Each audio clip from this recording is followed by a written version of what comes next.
1 Samuel.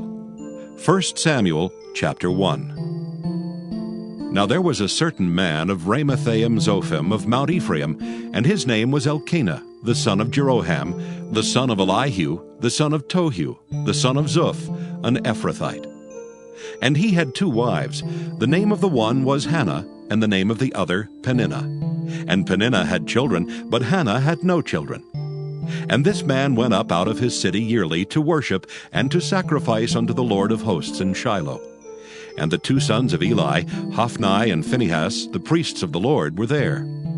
And when the time was that Elkanah offered, he gave to Peninnah his wife, and to all her sons and her daughters, portions. But unto Hannah he gave a worthy portion, for he loved Hannah, but the Lord had shut up her womb. And her adversary also provoked her sore, for to make her fret, because the Lord had shut up her womb. And as he did so year by year, when she went up to the house of the Lord, so she provoked her. Therefore she wept, and did not eat. Then said Elkanah her husband to her, Hannah, why weepest thou? And why eatest thou not? And why is thy heart grieved? Am not I better to thee than 10 sons? So Hannah rose up after they had eaten in Shiloh, and after they had drunk. Now Eli the priest sat upon a seat by a post of the temple of the Lord. And she was in bitterness of soul, and prayed unto the Lord, and wept sore. And she vowed a vow, and said, O Lord of hosts, if thou wilt indeed look on the affliction of thine handmaid, and remember me, and not forget thine handmaid, but wilt give unto thine handmaid a man-child, then I will give him unto the Lord all the days of his life, and there shall no razor come upon his head.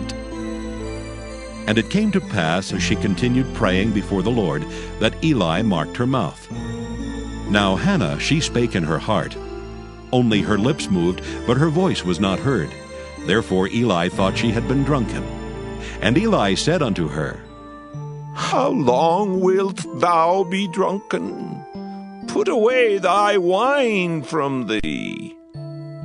And Hannah answered and said, No, my Lord, I am a woman of a sorrowful spirit.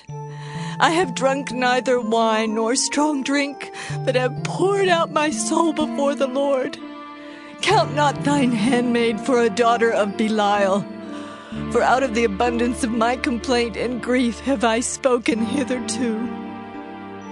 Then Eli answered and said, Go in peace, and the God of Israel grant thee thy petition that thou hast asked of him. And she said, Let thine handmaid find grace in thy sight. So the woman went her way, and did eat, and her countenance was no more sad. And they rose up in the morning early, and worshipped before the Lord, and returned and came to their house to Ramah. And Elkanah knew Hannah his wife, and the Lord remembered her. Wherefore it came to pass, when the time was come about after Hannah had conceived, that she bare a son, and called his name Samuel, saying, Because I have asked him of the Lord. And the man Elkanah and all his house went up to offer unto the Lord the yearly sacrifice and his vow. But Hannah went not up, for she said unto her husband, I will not go up until the child be weaned, and then I will bring him, that he may appear before the Lord, and there abide forever. And Elkanah her husband said unto her, Do what seemeth thee good. Tarry until thou have weaned him. Only the Lord established his word. So the woman abode, and gave her son suck until she weaned him. And when she had weaned him, she took him up with her, with 3 bullocks, and 1 ephah of flour, and a bottle of wine, and brought him unto the house of the Lord in Shiloh, and the child was young. And they slew a bullock, and brought the child to Eli. And she said, O my Lord, as thy soul liveth, my Lord, I am the woman that stood by thee here praying unto the Lord. For this child I prayed, and the Lord hath given me my petition which I asked of him. Therefore also I have lent him to the Lord. As long as he liveth, he shall be lent to the Lord. And he worshipped the Lord there.